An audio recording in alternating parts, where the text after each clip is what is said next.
Well, let's start with humility. Humility is essential, for your bedside manner in the first case with any patient, because there is an unequal power dynamic between you and most patients that you're going to have. There's a certain amount of helplessness and disempowerment that any patient's going to feel when they're encountering your massive brain and expert knowledge and higher status. And most doctors with most patients will find ways to put that patient at ease and to connect with them on a human level. So that patient feels safe enough to open up and share things without feeling intimidated by the doctor. That's just what you do.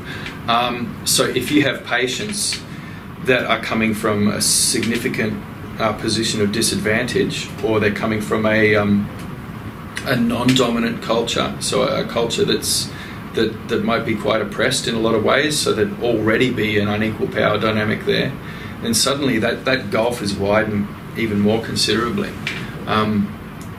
So the important thing here is that in order to have humility, in order to demonstrate humility as a doctor, in order to bridge that gap of power, you have to show that humility and be a little bit self-effacing with your patient. That's good.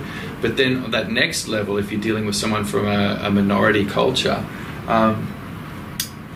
your cultural status in the dominant culture of having been to a university and knowing these higher levels of Western knowledge and mainstream knowledge, that's going to put you in a position of dominance whether you are aware of it or not. You'll have a position of cultural dominance, colonial dominance over those minority cultures, whether you're a doctor or not. So your minority patients are going to have a double dose of that. So cultural humility is going that one step further.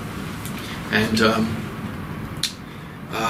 being aware of your cultural dominance in this society, and of being able to disarm that a little bit in your interactions with patients.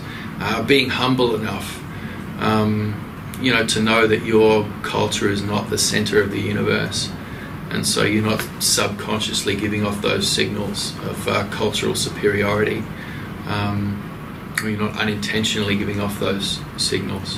And whether or not you're coming from that place, everything about your language and the institution you're working in will be communicating that to the patient anyway.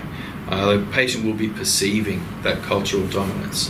So culturally, you need to be putting that patient at their ease, and simply by showing respect. On the easiest level, just showing respect for that patient's culture, interest, and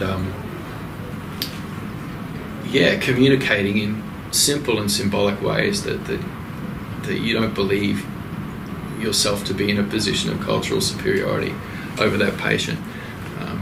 So you're kind of equalizing that power dynamic a little bit.